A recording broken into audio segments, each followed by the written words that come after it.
help each other out when we're together. It's all good. People complain about it.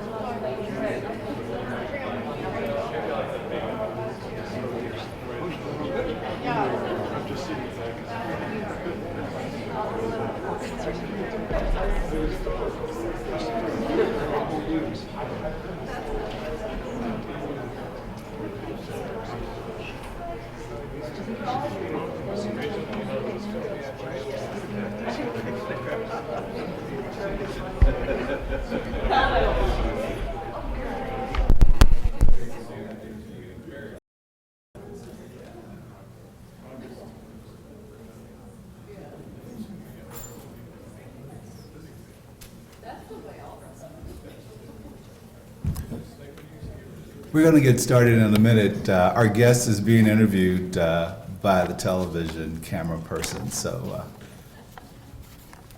it'll be a minute.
Good evening. Thank you so much for coming out tonight. I know it's a beautiful summer, spring day here in Nebraska, but I'm glad you showed up. My name is Claude Louison. I'm Associate Professor of Political Science, and I'm also the director of our campus's Ethnic Studies program. Our Ethnic Studies program was started in 2008, driven by the idea that our students, our fellow faculty members, and our community members might be better equipped to be active citizens in this ongoing experiment of self-government if they understood better the dynamics and the role that gender, class, but also ethnicity and race plays in shaping our assumptions about ourselves and other people, but also shaping the institutions, be it schools, businesses, social organizations, that how race and ethnicity and these other characteristics of ours can shape us. So we're really, really excited that you're here, and we're really excited to have our special guest tonight. It's my honor to introduce to you Dr. Kenya Taylor, who, without whose support this evening would not take place. So thank you so much. Kenya's going to introduce our speaker, and then afterwards I'll have a mic so that if you have questions, please keep them in mind or jot them down so that we can have a discussion after the presentation. So at this time, please help me welcome to the stage Dr. Kenya Taylor.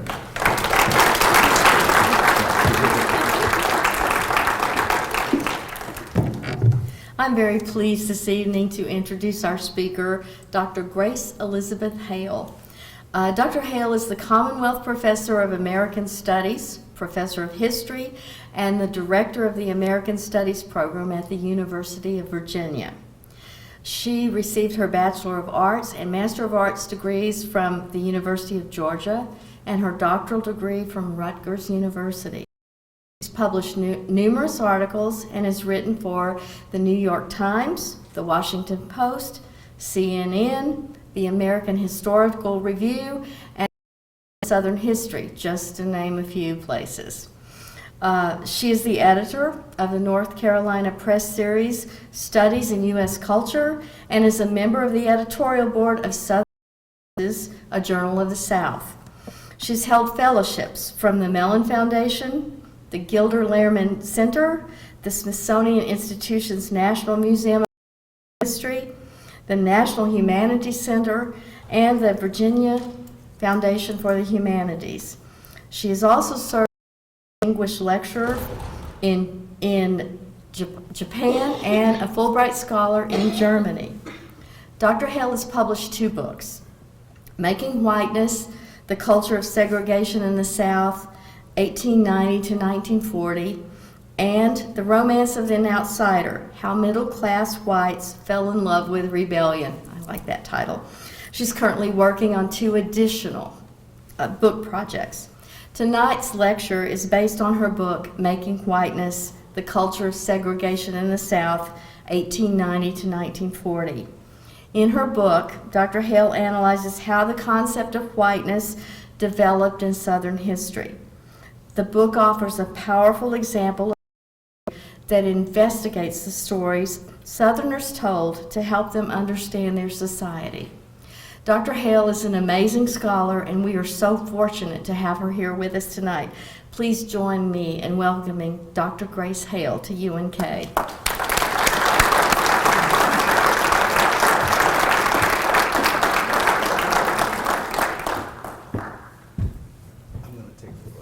Okay. Here, Okay, great. thank you so much. It's really a pleasure and an honor to be here, and I want to thank Claude, especially Claude home. I'm probably butchering that, but I did meet someone today who's known him for 5 years and is having trouble. So Claude, forgive me, but he's been a most gracious host, as has everyone here. This is the friendliest campus that I've ever visited in 17 years as a professor. So thank you so much. It's been an amazing visit.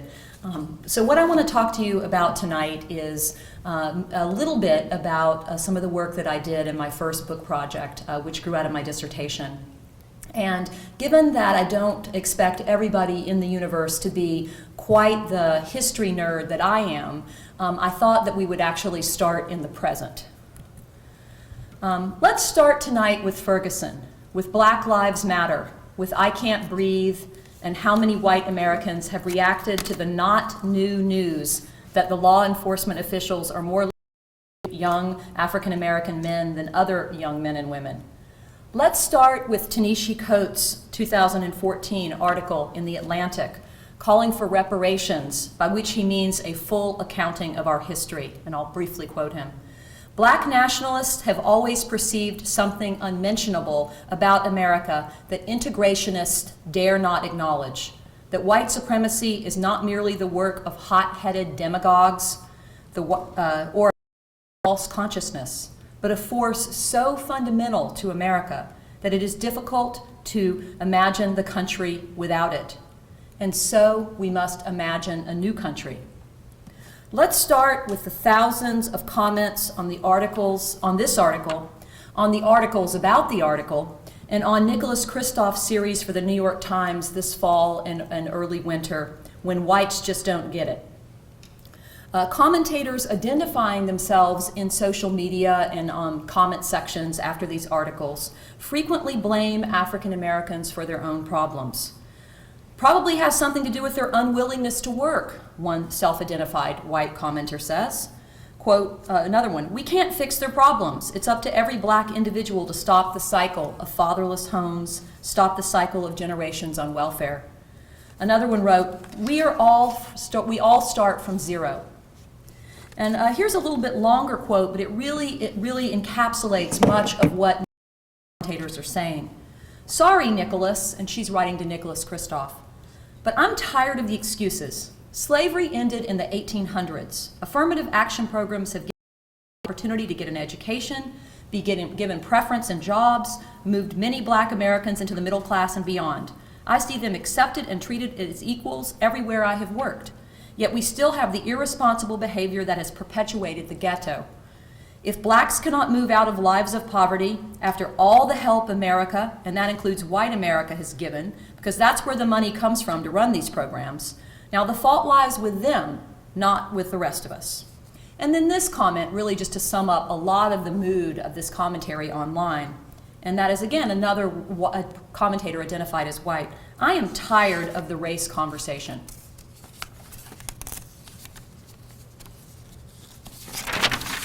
Let's start with white America's race problem then. Nicely summarized by yet another commentator, this one taking the name Atticus in reference to To Kill a Mockingbird. Why does stating that there are historical and day-to-day structural differences and opportunities available to minorities and to whites, and that whites tend to underestimate both the prevalence and the severity of these structural differences, constitute blaming whites? So, why are so many white Americans today, and this is where I want to start my talk, unable to understand that race is not only not a biology? I think we've countered that one. I think we've won the battle against, or at least mostly against, scientific racism. But it's also not a psychology. It's not about what's in your heart or whether I'm a nice person or you're a nice person. And it's also not a culture. What I want to talk about today then is how race is a process. It's a kind of meaning that we make in our laws and our conventions, in our economic and political and social and sexual relationships, and in our forms of cultural expression, in our daily lives and in our political decisions. This process, in turn, has a history. So this, I think, is something that gets so often left out of the debate. Now, by history, I don't mean what you get in your standardized testing, state-mandated curriculum about what history, American history is, or even the AP history curriculum, which is really under fire these days. I don't mean a kind of dry account of dates that your football coach made you memorize in high school. But I mean something more profound than that, something more like what Ta-Nehisi Coates was talking about, and that is the narrative form in which society takes responsibility for its past. Our collective story, a structure built by many people over the years, an account of who we are, individuals, but as a social group, moving through time in a particular space. So I want to talk today about race as history. The accumulation of these political and economic and social and cultural meanings that people have attached to some forms of the differences they perceive between people.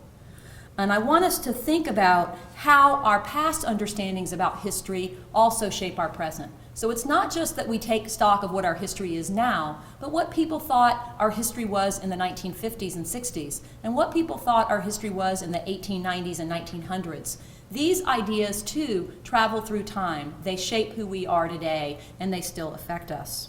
So as a cultural historian, this is the kind of thing I study. And my teenage daughters say, it's amazing, Mom, they pay you to do that. But I say to them, if you live your life correctly, you too may get here one day. But as a cultural historian, what I study is how people in the past thought about what was happening to them then, how they understood their lives, what meaning they attached to categories like race or class or regional identity.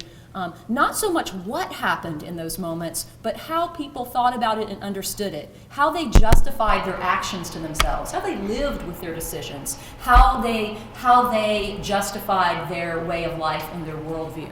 And that's what I study. So I want then to talk about what it means to think of whiteness as having a history. Now, I don't have time to go through the whole book. It's a little bit on the longish side, some of my students have said. And no one ever complains about a talk being too short. So some of this I will go through some, and you can always ask me questions about it later. But I want to think about the history of whiteness. Thinking about whiteness as having a history, I think, can help us to see this often too invisible category. The set of meanings and privileges and structures that white people often do not have to see. And in my mind, if ever you're going to talk about race in America, you really, really can never go wrong if you start with W.E.B. Du Bois. So I want to start with Du Bois. And a quote, he's famous for many things that he said, but the quote that I want to use today is one of his not so well-known quotes. And that is, he said this in 1921, "The discovery of personal whiteness among peoples is a very modern thing, a 19th and 20th century thing indeed." Now, what did Du Bois mean by that? You know, surely people thought about whiteness before the late 19th and early 20th century. What did he mean by that? Well, what he meant by that, I think, is that the meaning of race in America changed after emancipation. That race was not in the past what we think of today as a kind of category of identity. We've attached so many cultural meanings to race in our present time. Before the Civil War, it was much more of a legal condition. A person was either a slave or a free person at law. Their status was set in the law. They were a human being or they were property, and the law was what guaranteed that status. Race was also not a visual marker. I think I have my slides out of order. I apologize for that. I don't know how that happened. But race was also not a visual marker. It was not something that was always easy to see. And I use this slide because I think it makes it really evident. My students are always shocked by this slide. But this is a picture of a group of people, slaves in Louisiana. They were emancipated by the Union Army when the Union Army took New Orleans. And they were all slaves. And as you can see, they look, there's a variety of looks to this group of children. And I think that sort of encapsulates nicely what I'm trying to say there, that race was not something that could be thought of as grounded in a visual field. In fact, the population of slaves in America was becoming lighter and lighter and lighter in skin color in the antebellum years, the late antebellum years, which we can talk about more later if anybody wants to. But emancipation upended this racial order. Emancipation destroyed a racial order that was based in the law and based in the concept of property in human beings. So I want to pull back a moment now and have us sort of think about the big picture. And that is that there are three major racial orders in U.S. history. There is slavery, which I've briefly mentioned here at my start. Now, slavery changes over time. It's not the same in the 1600s, especially when slaves are entering, African slaves are entering territories that are Spanish. St. Augustine, actually probably the first place Africans are brought in America. People always don't think of that, but not the same thing in the 1700s as it is going to be in the 1850s. But nevertheless, enough commonality across that period that we can call this a racial order. The next racial order that emerges, and which I'm going to spend most of my time talking about today, is segregation. Now, this has a particular history in the U.S. South, which is something I focused on in my own research, but I think it's important to remember that segregation is not a problem. That segregation is something that exists in many parts of the country. On the West Coast, segregation is practiced most violently against Chinese and Japanese immigrants in the late 19th century.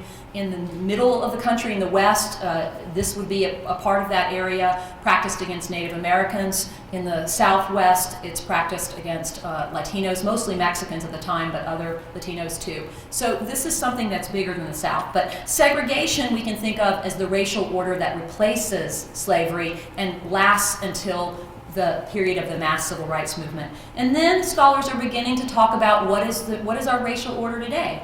And you may have read some of this recent work, but often people refer to it as a racial order of mass incarceration, or mass imprisonment, or the new Jim Crow is a term that is sometimes used to refer to this period if you've read Michelle Alexander's book.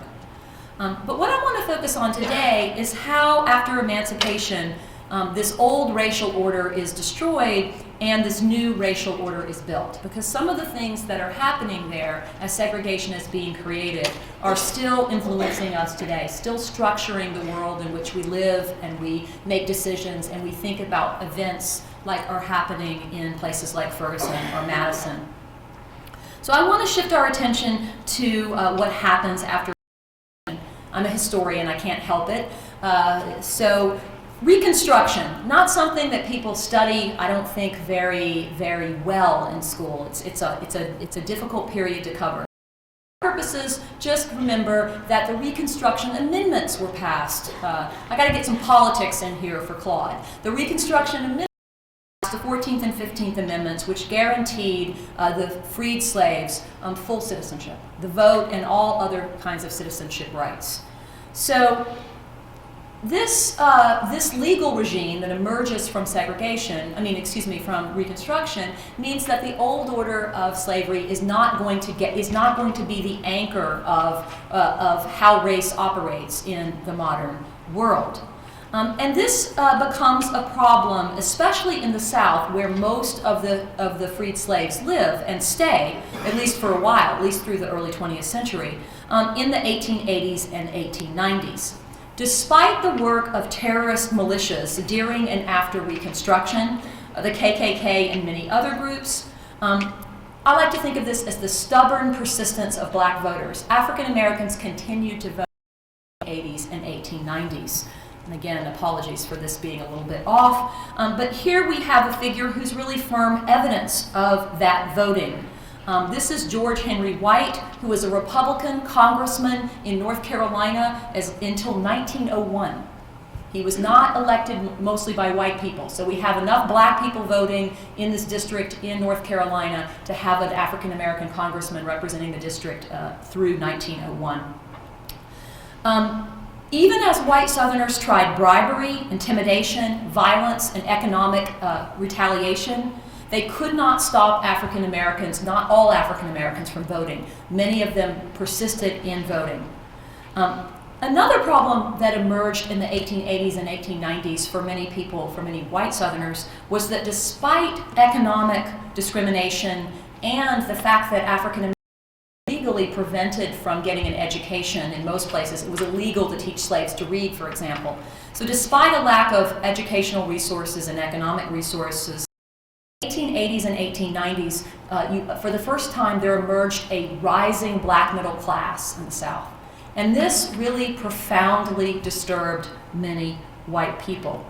The threat of this black middle class to the very idea of white supremacy was profoundly felt across the region.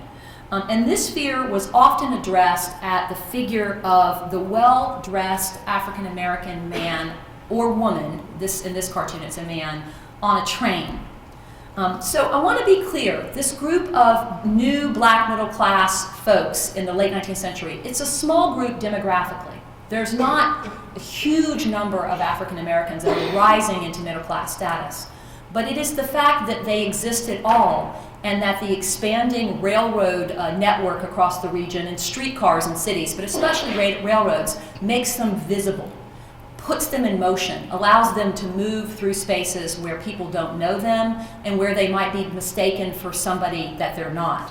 And so this becomes a kind of a fear, an image around which a lot of whites organize their opposition to African American rights. And you can see in this image, you can see what's going on here. It is the fact that the threat that this well-dressed, well-educated, and probably well-spoken African American man, it's the sexual threat. It's the threat that he might be more interesting to this white woman. That's what this cartoon is about, than this man who is shown by his dress to be of a lower class status, the white man that's standing behind him. So this figure and the idea that some African Americans could rise above the status of most whites, could buy first class travel, which most whites couldn't afford, could perhaps buy nice clothes, and might even be able to court a white woman, that really upset white Southerners in the late 19th century. Black inferiority was not the problem. The problem was black success. So segregation was the system that emerged, the system of state and local laws and conventions that whites created to ensure African American inferiority. You don't have to worry about this well-dressed, well-spoken, educated, affluent African American man or train if they can't ride in the first class car of the train.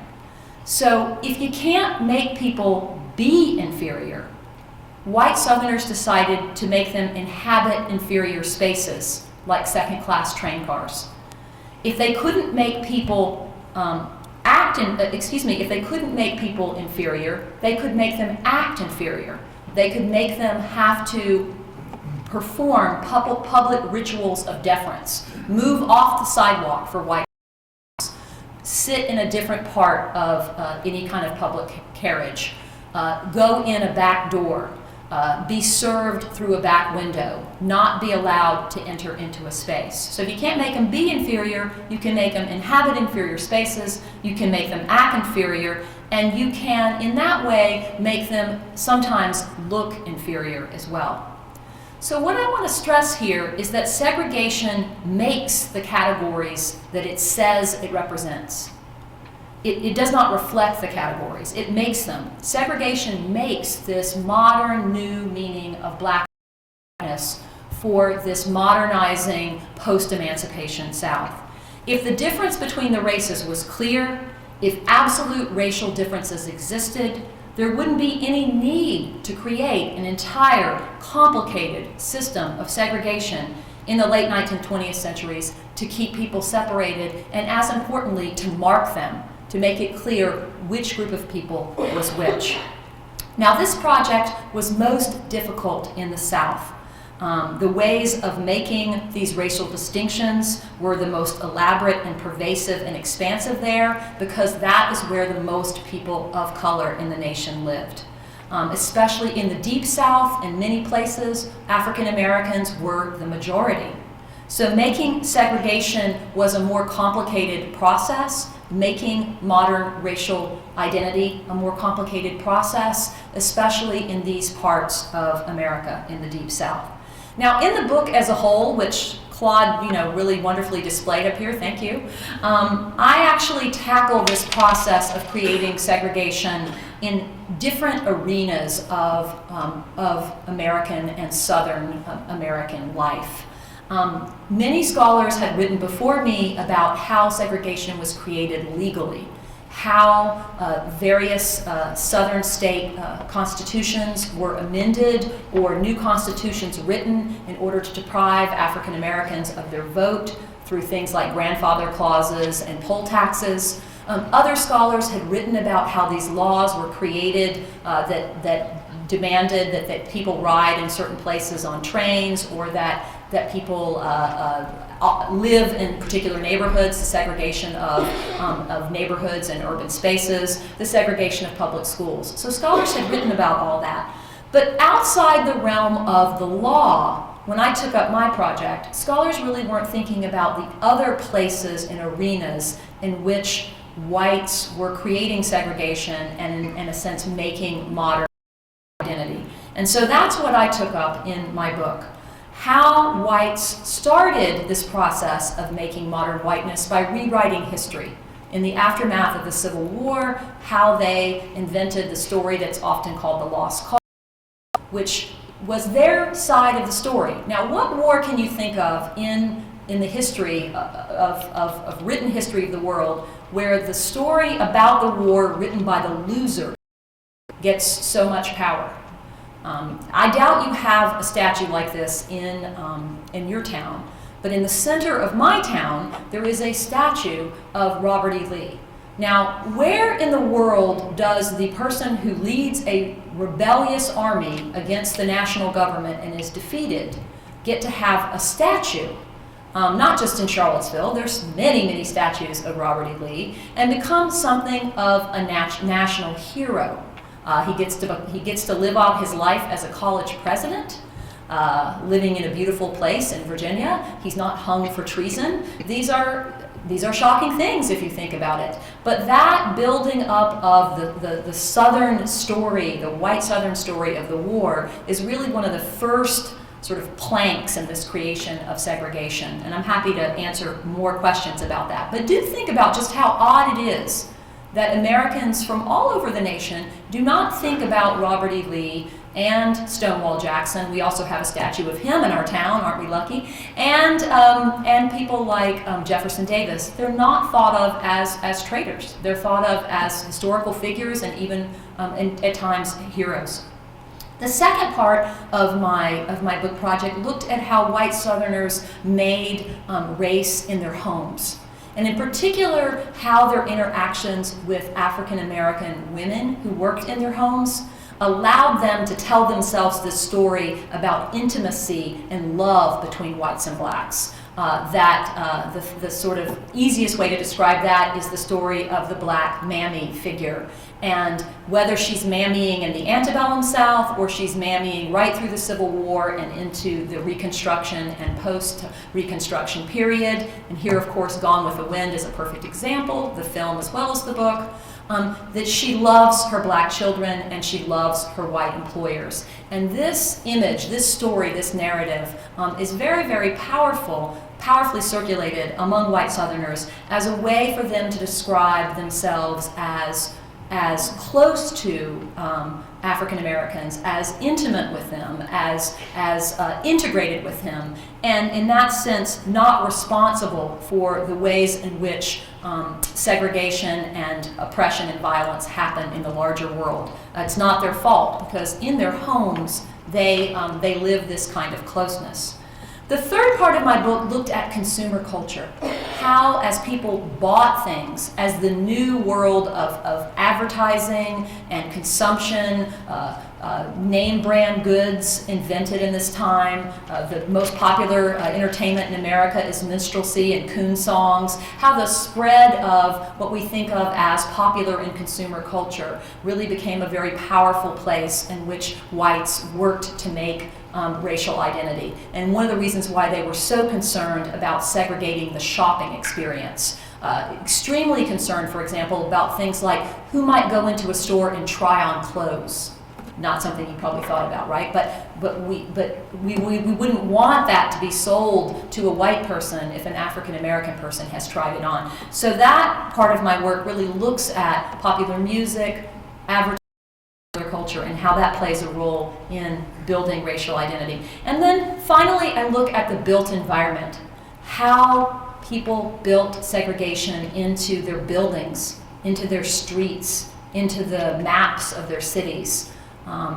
The South before the Civil War was a very integrated place. I don't mean that as a positive integration, but whites and blacks lived close to each other.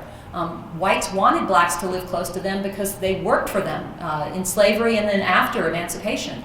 They wanted them to live close by. So the creation of segregated neighborhoods takes a huge effort. In many places in the South, cemeteries were segregated after the Civil War, and especially in the late 19th century. Bodies literally dug up and moved. Old bodies, not pleasant work. Moved so that cemeteries that had been integrated even through the 1870s could be segregated.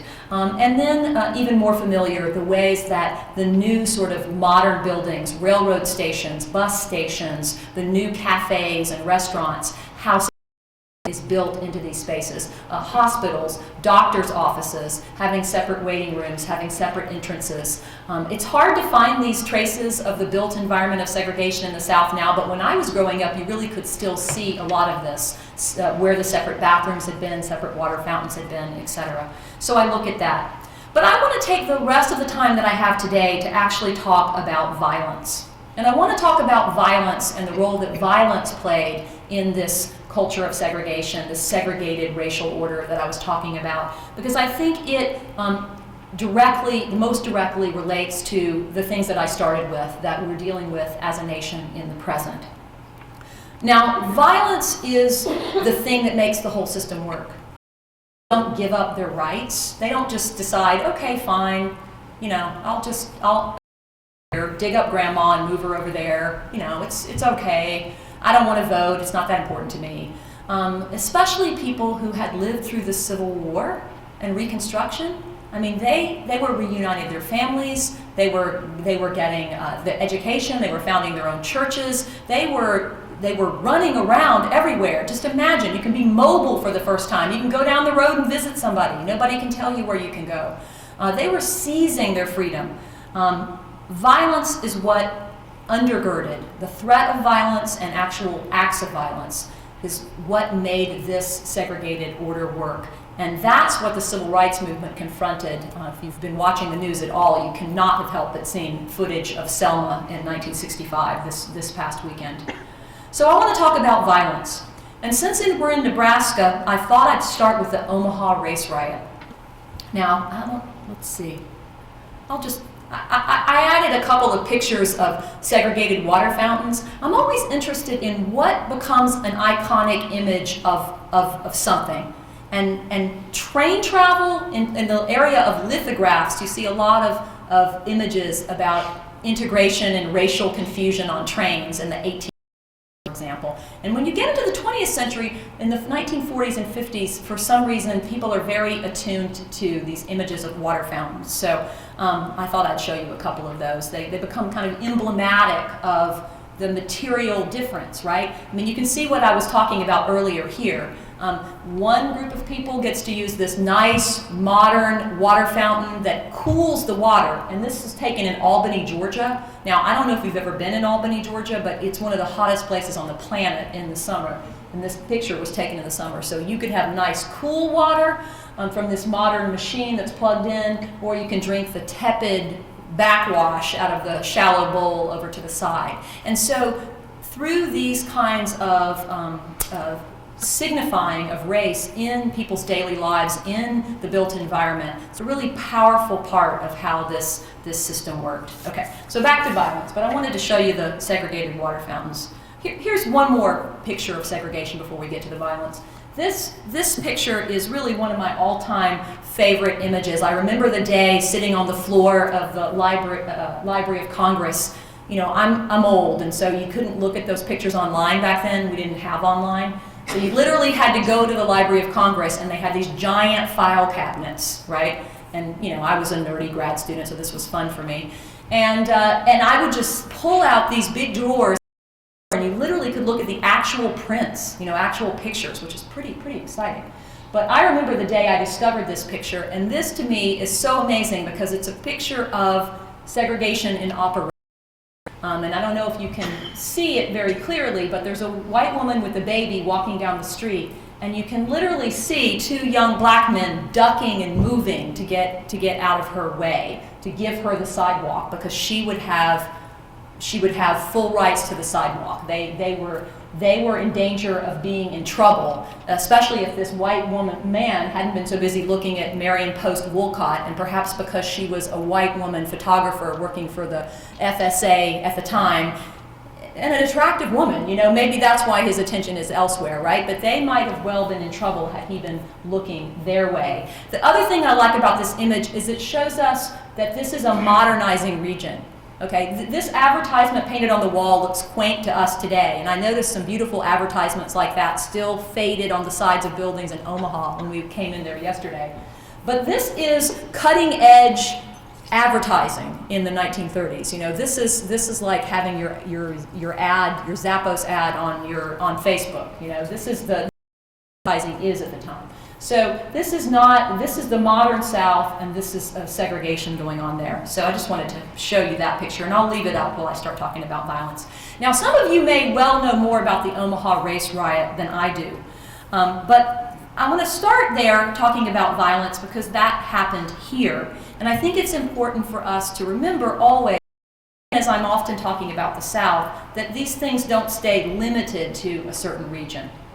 Now, many of you may know this history, but in the immediate aftermath of World War I, I'm going to get that right, Claude, World War I, there were race riots in 25 or so cities across America. Industrial cities, modernizing cities, many of these cities not in the South, Omaha, East St. Louis, Tulsa come to mind around in this area. But these race riots really had a great deal in common with a set of race riots that happened in places like Atlanta and Wilmington, North Carolina in the very beginning of the 20th century. The conditions in these places were similar. People were moving into these areas. The cities were growing rapidly. People were moving for new jobs. People were unknown to each other. Kind of anonymous social relations, new people in town. And in particular, in the aftermath of World War I, there was a lot of movement of people around military bases and soldiers that were African-American soldiers that were trained and were taught to use arms. And so in a lot of these race riots, they happened near military bases or related to military bases. But the Omaha race riot, which really will help set up the stage for some of the rest of what I want to talk about, happened because people had decided that Will Brown, an African-American man, had made some kind of improper response, comment, flirted with. I mean, I don't know that we'll ever know. The historical record is people are still arguing about it, but in some way insulted or tried to make a pass at, we might say, in a certain kind of euphemism, a white woman. And eventually a mob of whites rampaged through Omaha, shooting people in the streets. They lynched Will Brown, and they even managed to set the courthouse in Omaha on fire. So just to have that in your back of your mind, even though I'm going to go to some southern examples, there are ways in which these same problems moved around the country as African Americans migrated into new areas. Whites reacted with violence in other parts of the country in similar ways. So in the time period when whites in the South, I'm going back to the early 20th century now, are building this segregated system, there are really three forms of violence that they implement and use to force African Americans to accept second-class citizenship. And I'm really only going to talk about one of them today, but I just want to note the other two. One is rape. And scholars are really just starting to do some really interesting research about rape. It's a very hard thing to research because law enforcement doesn't take it super seriously as a crime. There aren't good records. People don't keep records. Records were sealed. And women did not like to publicly talk about it. And in many parts of the country, the law didn't recognize the rape of African American women. You couldn't legally rape an African American woman in many parts of the United States well into the 20th century because they were not seen as so sexually available that there wouldn't be any use of force. So rapes are something that scholars are just beginning to research, and I recommend Danielle McGuire's book on rape and the early civil rights movement, The Dark End of the Street, if you're interested in that topic. I also already said a little bit about riots. So riots are another powerful tool of using violence to force African Americans to accept second-class citizenship. And perfect examples, the Atlanta, where an entire mass of black middle-class people move out of Atlanta after the race riot because they've been prospering. Many of these people are working at the historically black colleges that are part of Atlanta University. Du Bois himself, that I quoted earlier, he lives in Atlanta at this time period, and they realized during the riots that their success, their education, none of that's going to save them. They can be shot in the street just as easily as a penniless sharecropper. And so that might sound a little bit familiar from today, but they migrate after that. But what I want to talk about for the rest of the time that I have tonight is lynching. Lynching is the strongest tool that whites have in making whiteness. A white person, the easiest way to define a white person is a person who can participate in a lynching. That's the surest definition, to be part of a mob and witness a lynching, or to be part of the mob that's actually carrying out the lynching. So lynching is the strongest tool in making whiteness. And as I talk about lynching, I hope that you'll, in the back of your mind, be thinking about white Americans' perceptions of young black men as violent and dangerous, and how long a history as a nation we have of thinking about this. This is not something that just started in Missouri a week or two ago, or even in Newark and Watts in the rioting there in the 60s, that there is a really long history to this fear of young black men and their, and also that there is a very long history of whites using their fear, or what they describe as a profound fear of African American young men and their violence, to justify the use of extreme violence. So the fact that they fear violence from somebody else becomes the justification for them to act violently themselves. And again, there's a long history here. So what exactly is a lynching? Well, scholars love to argue, you know, there's nothing, you can get a bunch of academics together, right? And that's what they'll do, they'll argue. But I'm going to use a definition that's really accepted by many, many scholars, and that is that it's an act of premeditated murder committed by two or more killers in retribution for some alleged crime or offense. So the person is said to be guilty of something. You know, we've not had a legal process. We don't know whether they are or are not guilty, but they're accused of having done something. And they're killed in retribution, and it's not something that just one person is doing. More than one person is doing it.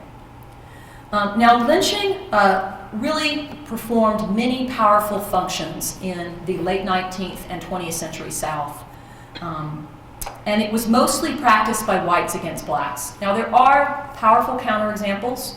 You might be thinking to yourself, if you know anything about this history, the lynching of Leo Frank in Atlanta, a very well-known lynching. He was a Jewish factory owner, and anti-Semitism played a huge role in that lynching. So there are people who are lynched. There are also Cuban labor organizers that are lynched in Florida, trying to organize tobacco workers and cigar makers in Florida. So there are other people that are lynched. But it becomes increasingly in the 20th century a crime that happens in the South, increasingly, and also increasingly that it is a crime that whites carry out against African Americans. And what it does is, as I said already, it really forces African Americans to accept limitations on their rights as citizens. It's also a really powerful way of controlling black labor, right? If you complain about your pay, if you're working in a timber camp and you complain about your pay, or that you're cheated out of your money, or something about the labor conditions, it's not that hard for people to take you off in the woods and just shoot you. And so it is a very powerful tool of labor control as well. But what I want to focus on today is a special kind of lynching. And that's a lynching that I called in my first book, spectacle lynchings. And these are the lynchings that I think do the most powerful cultural work. They're the ones that the most people know about, the most people, and they have the largest effect. And the threat that they pose is the most palpable for African Americans. Spectacle lynchings are horrific acts of public torture and murder. They usually happen in daytime. They're announced ahead of time. They're announced in newspapers with what you might even think of as an advertisement. They're announced with flyers. After radio emerges as a media, they are even announced on radio broadcasts. They are often attended by things like special excursion trains. So trains will be chartered or sent, special trains by train companies to bring in people to these events.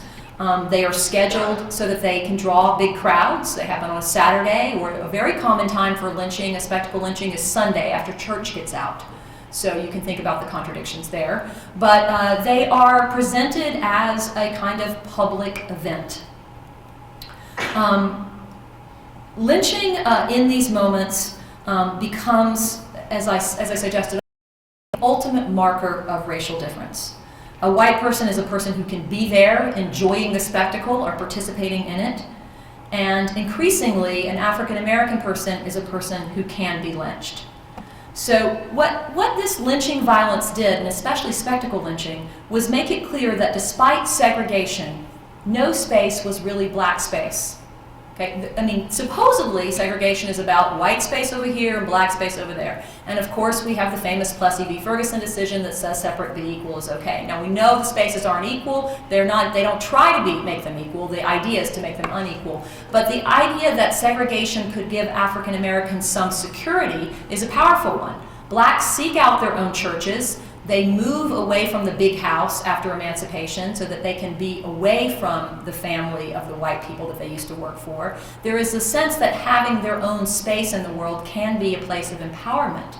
But what lynching says, and especially spectacle lynching, is that no space is safe black space, including the very space of your body. You can't even have control over that space. So I want to show you now some fairly disturbing images. And I want to do that because it is important to understand the reach of lynching. One of the most powerful ways that lynching operated was that images of lynchings traveled. They circulated. And so that's of course the power of the media, right? There's a live event, and then everybody, right, has an iPhone or some kind of a smartphone, so everybody can be a documentary maker now, right? Constantly filming and documenting everything you do. Now that certainly wasn't as common in the time period that I'm talking about, but by taking photographs at lynchings and circulating them, whites extended the power of those essentially live events and made the threat and the power and the horror really and circulate more broadly.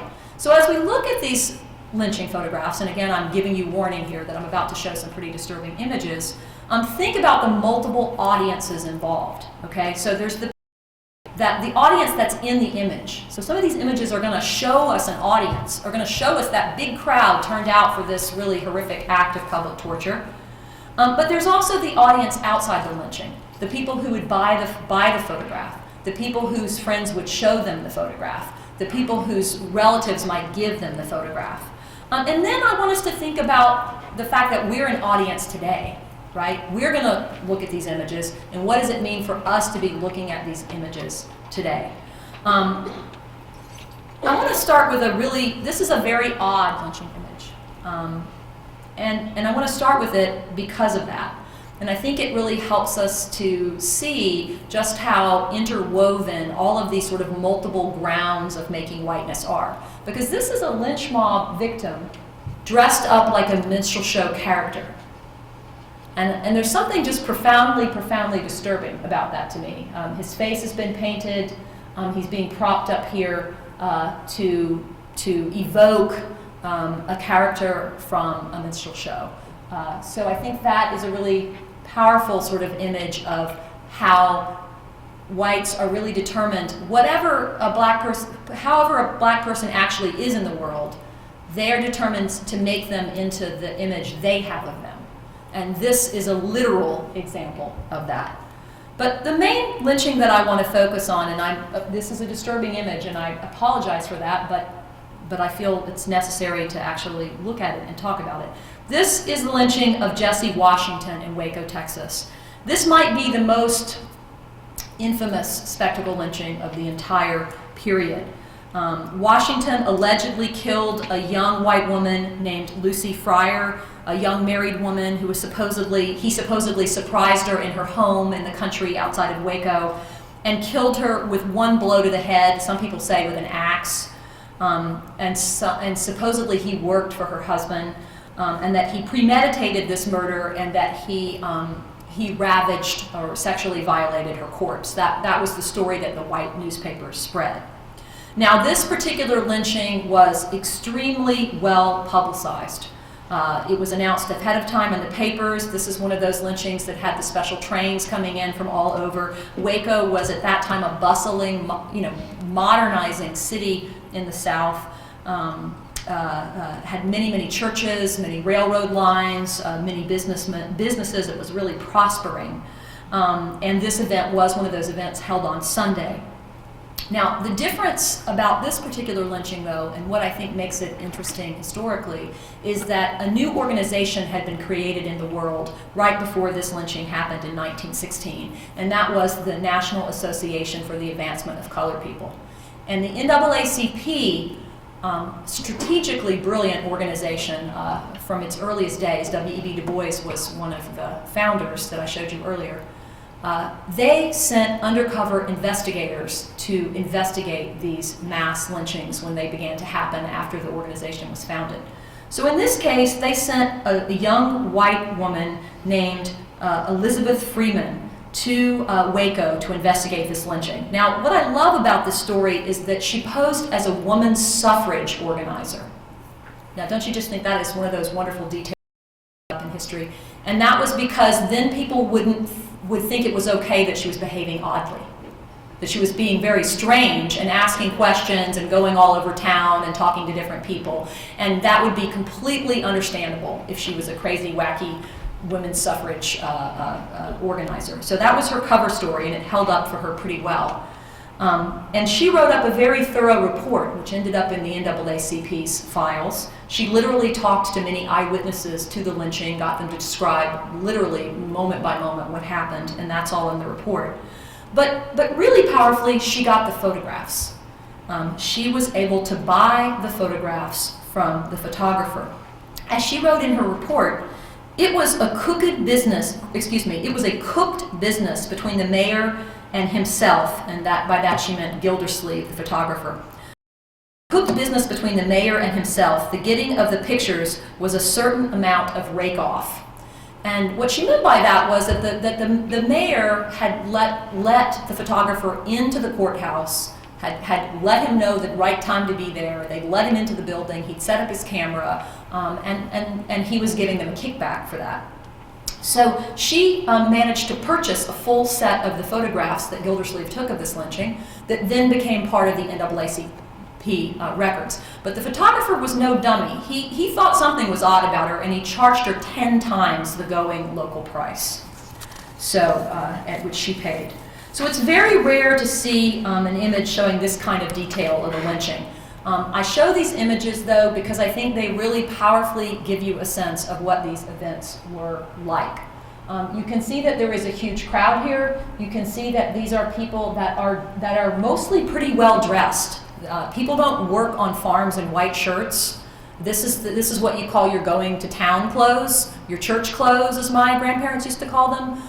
So people are well dressed. You see men with ties. And you see a very large, organized group of people, and in the middle of that, you see a human being literally being burned to death, which is a horrifying, of course, thing to see. Here's another picture of the crowd, again giving you a sense of how many people are there, and also how they're dressed. There were women and children at this lynching too, but they are back in the crowd, and so they're on the edges of some of the pictures that show a larger scene than this one. And then here is one of the postcards that Gildersleeve made of Jesse Washington's body after the lynching. And he sold this postcard. It's called a real photo postcard. And people bought it and collected it, traded it. And this particular version of the postcard, this doesn't come from the NAACP files, but comes from a man who's created a collection of lynching photographs that he's now donated to Emory University Library. And this card says on it, and I think it's really worth quoting the caption, I'm not sure if you can read it from where you were sitting. "This is the barbecue we had last night.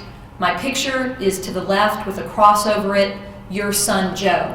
And so the man who sent the postcard, I should have a point. Is this me? Whoa! That's not very graceful. All right. Is this man here, sorry for that, Joe? Yeah. Well, that woke everybody up, right? Okay. So, yeah, I'm not going to live that one down, am I? Yeah, I can see that Bill's going to tell the kids about that one. All right. So this postcard, somebody actually gave it to their parents, right? And I think that's really a pretty profound statement. So what do these images do for these multiple, what does it do for these people at this event? Well, it's really a powerful kind of collective making of their racial identity. If you're if you're middle class, if you're working class, if you don't own land, if you own land, if you're whatever your status in life, you're part of this big collective live event. You're part of this crowd. You might be literally participating, you might just be a spectator, but it is a very collective, powerful expression of your racial life as a white person. But what does it do to the people who see these images circulated? See them circulated as postcards. There are cases even of lynching photographs being published in local newspapers early in the 20th century. These images are circulating as a kind of underground in the 20th century. They still circulate, but more kind of underground, passed from hand to hand. So what does it do for those people? Well, again, I think it's a very powerful confirmation of their power as white people, and the fact that they are able to really literally deny the humanity of another person. These images circulating past and after the event really continue the power and extend the power of that live event, the way that event both creates a kind of activity, but also the way that event is the absolute most profound denial of the humanity of the victim that you can imagine. And so I think that that's one of the things that's really interesting about looking at these images even today, because I think that these images still do that work. They still perform that work of denying the humanity of the people that are being victimized and murdered in these images.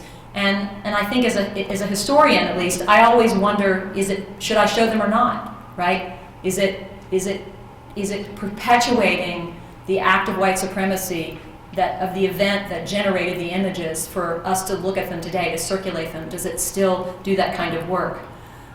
In the end, though, I think that we have to look at these images, because if we don't look at these images, how can we ever understand the courage of the people on that Selma Bridge? How can we understand the courage of those freedom riders? How can we understand what they were up against, or what they had to do and overcome if we haven't seen these images? But I want to stop today. I want to come back in my talk here to where this book project for me, and I want to tell a different kind of lynching story here at the end. If you can just bear with me, I've just got a few more minutes. I want to tell a different lynching story, and think about the ways that a different kind of lynching story might help us to think about a different kind of a present. The man in this image is G.O. Berry. Here he's pictured about 1970, standing in front of the car that identifies him as the sheriff of Jefferson Davis County, Mississippi. Berry held the office for several terms in the late 1940s and early 1950s, and then again in the 1960s and early 70s.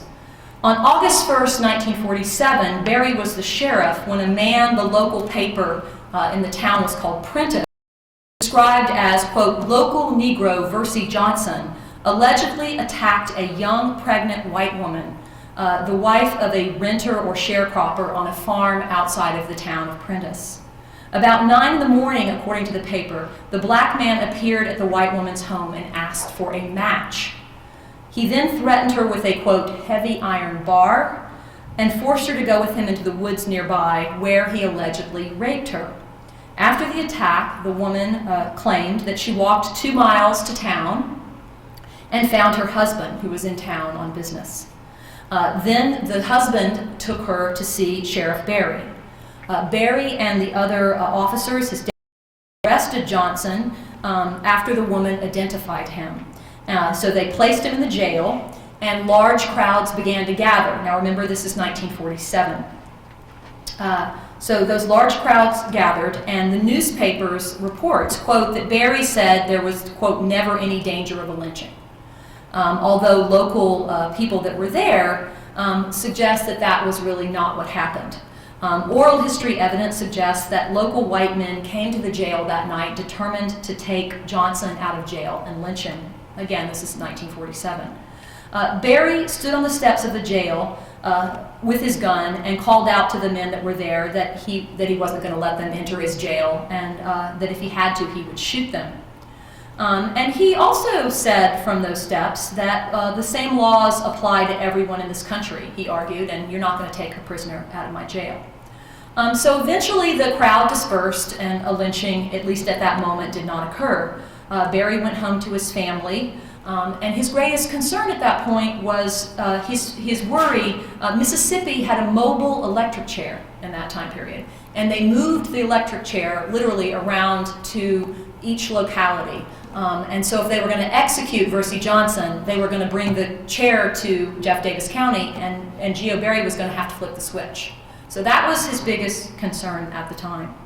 But what actually happened was that Johnson did not live to die this way. That afternoon, according to the paper, the next afternoon, Johnson told the sheriff, this is what the newspaper reported, that he wanted to return to the scene of the crime to talk to the sheriff about what had happened. Now, this is a strange request. It's corroborated by oral history evidence, but it's really difficult to believe. Sheriff Berry told the paper that he and a patrolman named Spencer Puckett and Andy Hopkins took Johnson out to those woods near that farm, and that there the man confessed to the crime, showing them exactly where the rape had occurred and how. And there, according to the paper and the oral history evidence, Johnson allegedly tried to escape. This is from the paper. As Patrolman Puckett stooped to make an investigation, the Negro grabbed him around the waist and threw him to the ground and had a hold on his pistol when the other officers fired upon the Negro. 3 shots rang out. Johnson, of course, fell down dead. Now, since Puckett allegedly did not have access to his gun, it was being grabbed by Versi Johnson in the story that police officers told, the paper implies that the shooters had to have been Berry and Hopkins had to shoot more than once. If Berry did not kill Johnson, he certainly tried to kill him. No formal investigation was held, however, according to the paper, since witnesses were present when Johnson died, all of them law enforcement officials, but they corroborated each other's stories. And the district attorney, E.B. Williams, conducted a routine investigation on August 6th that declared that the, quote, officers were fully within their rights in shooting Versi Johnson. So there's really no direct evidence beyond the newspaper's awkward syntax in describing Johnson's attack that this account of Johnson's death is a lie. Still, for scholars who know the history of lynching in the South, this description of events is just not persuasive. Why was Puckett's gun not buckled into its holster? Why was Johnson not handcuffed? If Johnson's hand was on Puckett's gun, then how did the other 2 men fire 3 shots almost instantly and not hit Puckett? Johnson could have confessed to the crime in jail. If you want to describe the crime in detail, they certainly didn't need to take him out into the woods for him to do that. He could have given his story in the county jail in relative safety. In fact, lynching victims were often taken back to the scene of the crime to meet their deaths. And on August 1st, 1947, it seems pretty clear that Versi Johnson was lynched. Not a spectacle lynching. That didn't occur the night before, but he was lynched none the same. Geo Berry, the sheriff, participated in an act of murder that will really never find its way into any kind of official statistics of either lynchings or executions. And I would grant that there are many, many, many more instances of these kinds of events across the South. But the reason that I tell you this story is because this is where work started. This is the reason that I became a historian. This image of Berry standing here smiling with his grandchildren really doesn't tell us much about the history of lynching unless you know the backstory that I've just given you. But take a closer look. The 6-year-old girl in the front should look very familiar to you. Geo Berry was my grandfather. Thank you.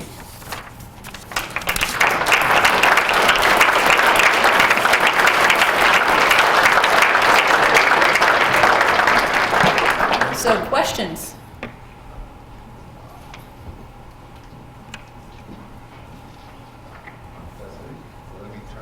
Some pretty spiffy paint. Wish I still had those paints. The light's on, so You can just talk loud if you have a question. testing. I'll try not to fall off the stage again. That was a good catch, actually.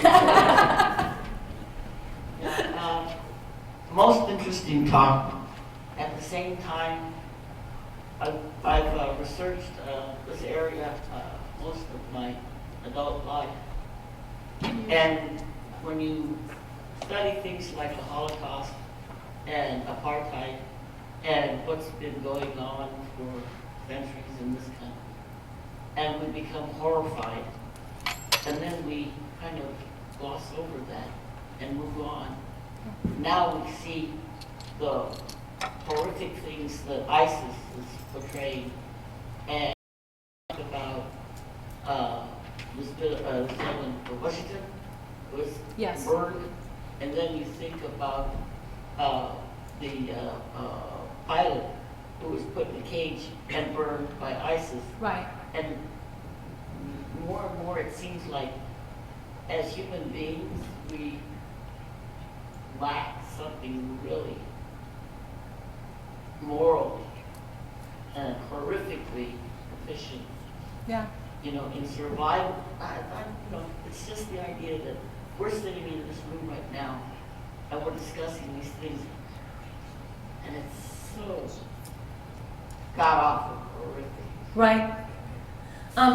I don't, it's a really wonderful comment that you make, and it's hard to know exactly how to respond, except for that I will say that maybe I'm just more of an optimist by nature, but I do think that there are horrible things that happen in the world, but there is also often in response to that heroic and incredibly humane actions as well. And so I think as a society we need to think about how to make it more possible for more of us to be those humane, heroic people who resisted the Holocaust, or organizers who worked to stop lynching, to pass federal anti-lynching legislation, or to interrupt lynchings in towns.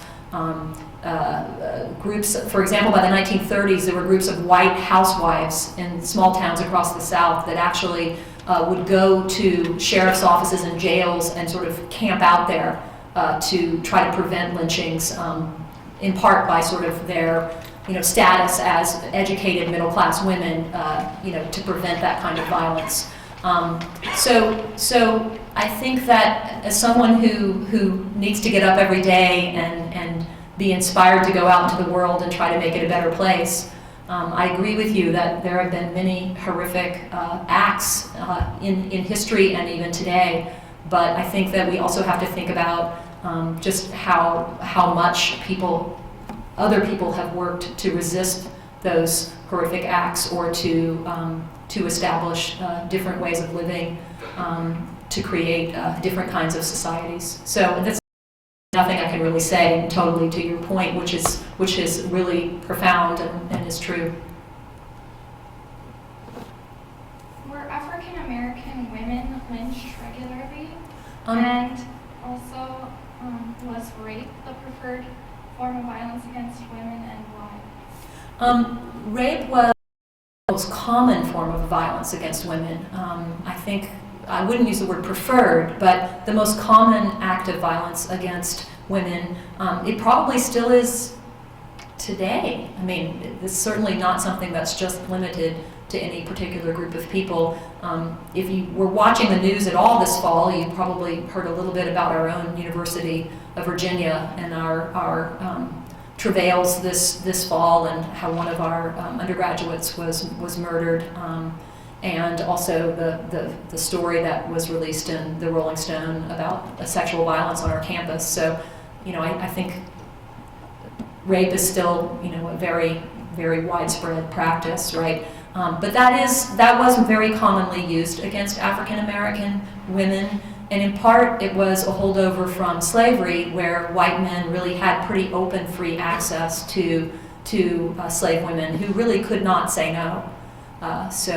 So to think about that Sally Hemings may have loved Thomas Jefferson, or he may have loved her, it's important to remember that a slave consent or not consent, there's no way to say no. So that carries forward well into the 20th century, that kind of practice. So many more rapes than there certainly are lynchings. There's a scholar who has really done a lot of research on lynchings of African American women, and she's come up with about 25 examples of black women being lynched in the time period that I'm talking about. So most victims are not women, but some women are lynched. Oftentimes they're lynched with men. Very rare to have a case where an African American woman is lynched, alone. Very, very rare. Usually it's a group of and she's seen as connected to African American men who have violated some rule. A famous lynching of a woman occurs, for example, when her son is accused of rape, and she tries to defend him, and then the town lynches both of them. So that's what happens more generally with women. But it's a very good question. But rape is a more sort of ever-present threat. So. There's somebody in the front here, I think. I know your talk tonight is mainly about the institution of segregation, but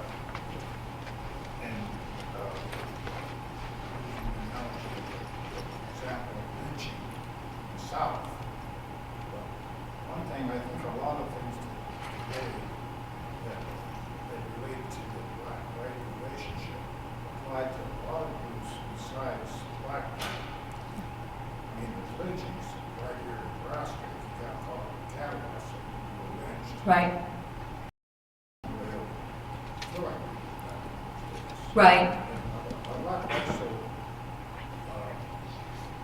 I've read a lot about this slavery and the whole 9 yards. Do you have any comments about black people themselves with the thoughts of W.E.B. Du Bois?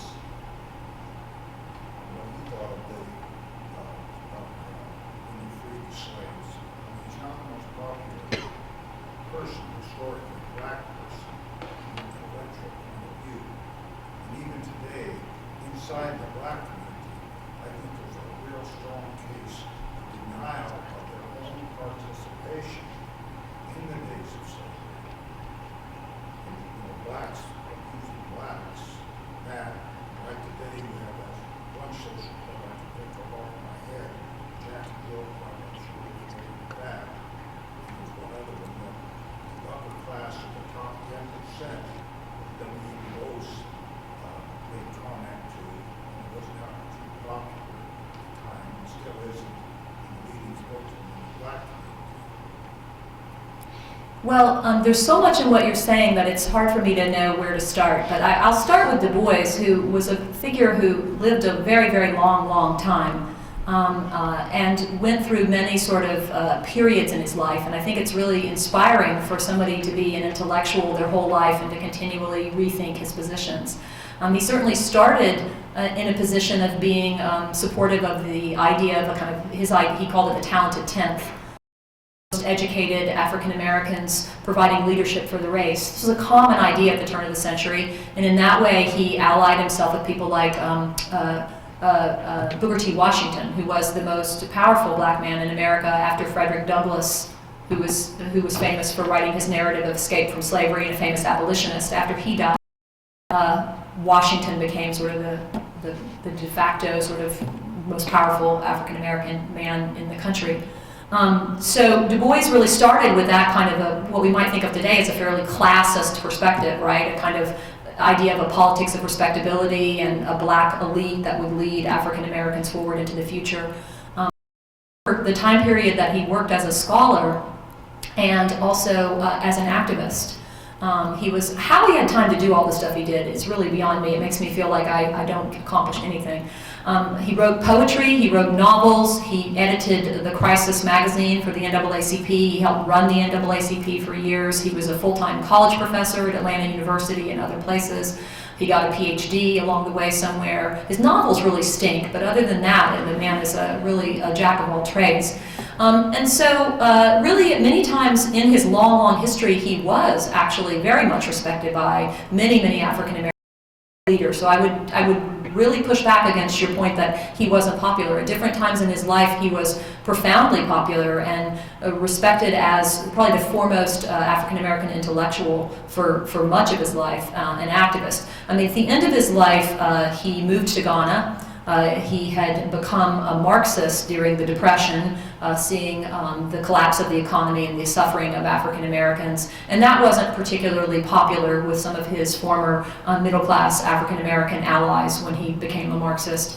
And the fact that he left the U.S. He on the U.S. after Ghana became the first independent nation in Africa. At the very end of his life in the 1960s, he left. So there's a lot to Du Bois. We could, you know, there's a multi-volume biography. We could talk more about him, but I would say that it's wrong to say that he wasn't respected or he wasn't popular. Different phases of his life, he appealed to different groups of people because he had a lot of different ideas. I think your more pointed point is African Americans' responsibility for their own situation. Is that what you want to get at? They had a participation in it that they don't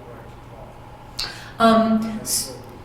So when you say participation, are you talking about people Africans in Africa involved in the slave trade, or? That was part of it. Okay. Right here in the States, you had Africans that were used by the white people, and they worked against their own people.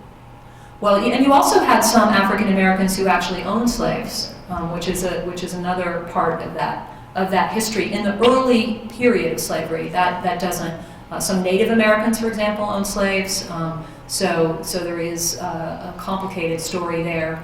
I don't think that I don't think any group of people is ever entirely innocent or entirely responsible for anything. But I do think that in a country where people have been, a group of people has been so often deprived of their rights and for such a long period of time, and not everything perfect after 1863 or 1865. I mean, it depends on where you were living when you actually got emancipated, right? If you were in the border South, you weren't emancipated until after the Civil War.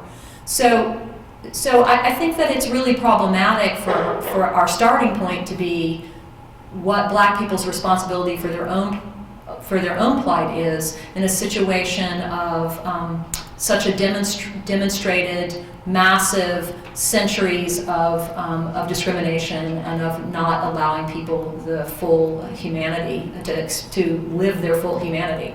So that is not to say it makes good choices. That is not to say that no African participate. In the time period of segregation that I'm talking about, there are African Americans who serve as a kind of power broker for the Black community and the white community. And some African Americans would criticize them for that, and some African Americans would praise them for that. So for example, they might secure their own business so that they're able to make more money and have a higher Black middle class status as a leader, but at the same time, they might actually convince the white power structure to bring the water system from the city into the Black neighborhood. So you have a kind of what we might call a machine politics. Maybe Claude will help me out here, he's the political scientist, but a kind of political situation operating that's very common in ethnic neighborhoods in urban America in the early 20th century. And you see that operating in African American white relations as well. Sort of power brokers, somebody who gets sort of a little bit better status, gets to have a little bit better life, and is a kind of person who helps manage the relations between the minority community and the larger community, and is doing something for those constituents, but also probably benefiting themselves. And so to that degree, you could say those people are participating, but you could also say that they're trying to take a situation that is difficult and get something like electricity or clean water in their neighborhoods. In Atlanta, my own home city, for example, African Americans, as the city grows and is segregated after the fire, into all the hollows, all of the swampy parts of the town, all of the places where the water collects in the summer and the mosquitoes breed and people are dying of diphtheria and all the malaria in Atlanta. I mean, you know, this is within the city limits. And so some of those African American middle class leaders who managed to get get fresh water pumped into those areas through the city water system have really done a service for those neighborhoods, even as in some ways they could be seen as participating in the system, right?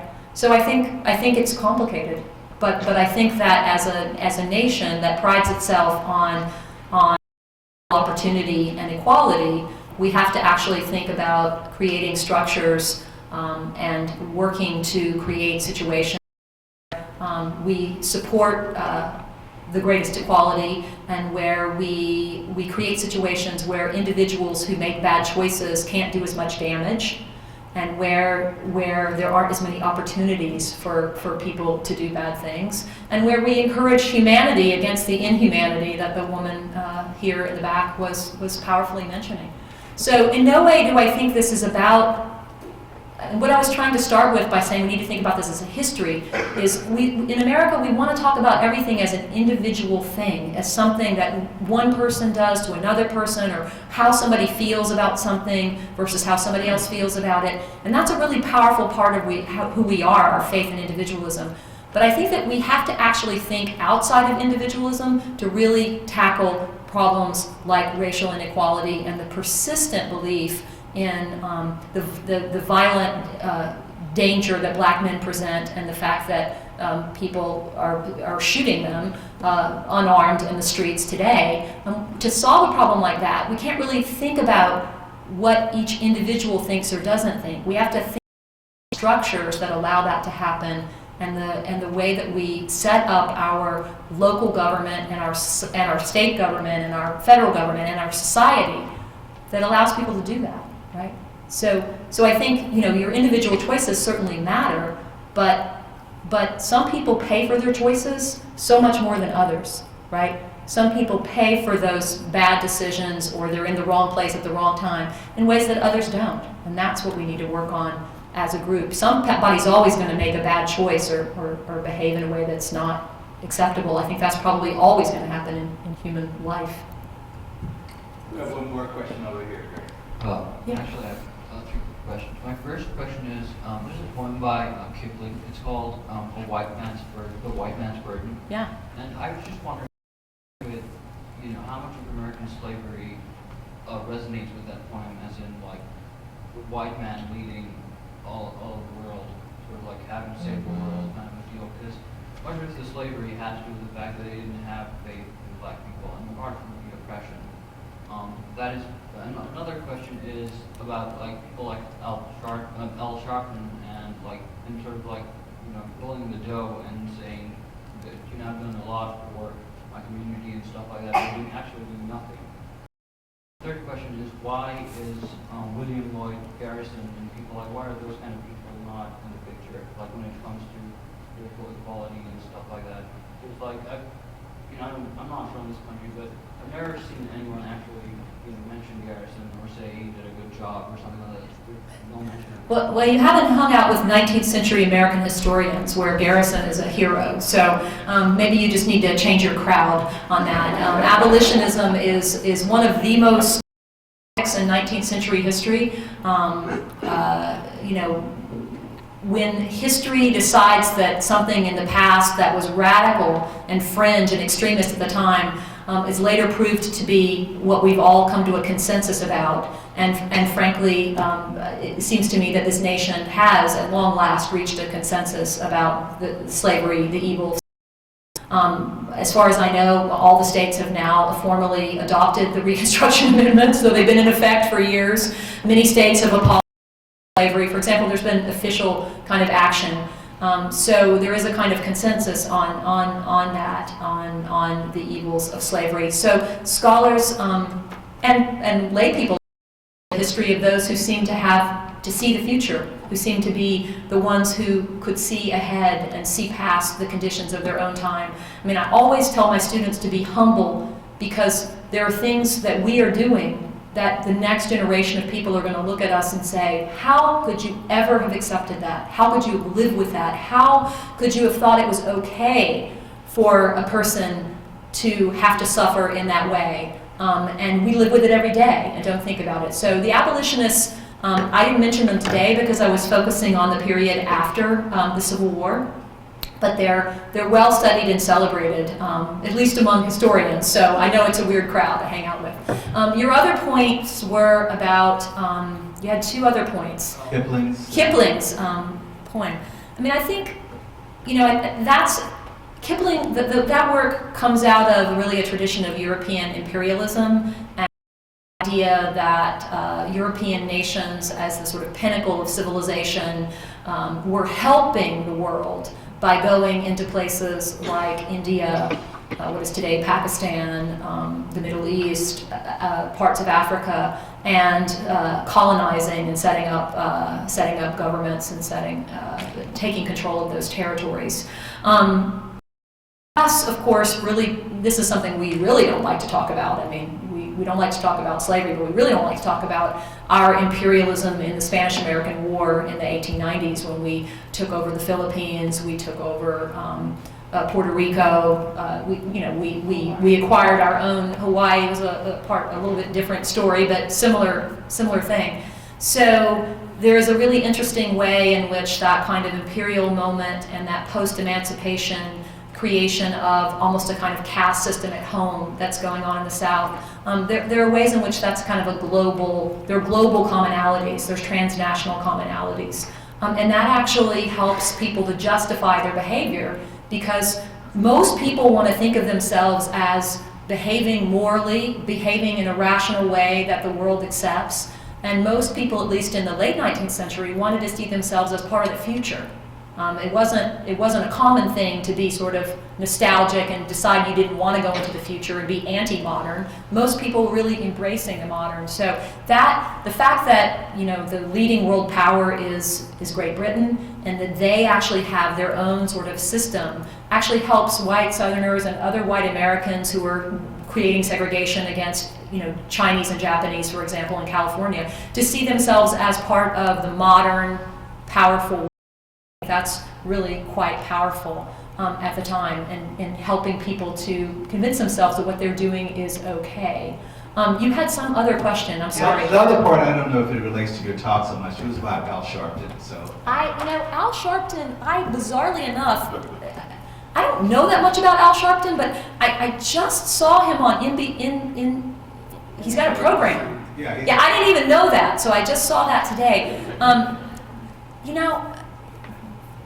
People have bad taste in music. I mean, there's just some things that can't be accounted for. I don't really understand why Al Sharpton is somebody that some people think of as a leader, but I don't think that he personally is probably really causing too much damage in the world.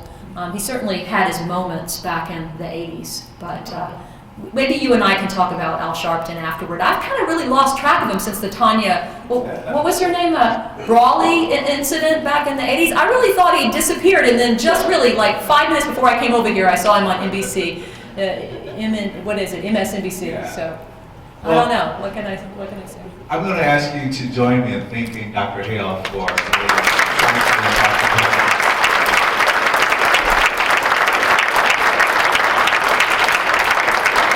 Thank you, Dr. Hale, and thank you all for coming out. I really appreciate you joining us and traveling and getting here safely despite snowstorms. Okay. Thank you so much, Claude, for hosting me. Thank It's you all really been for great to be coming out here. tonight. Thank you.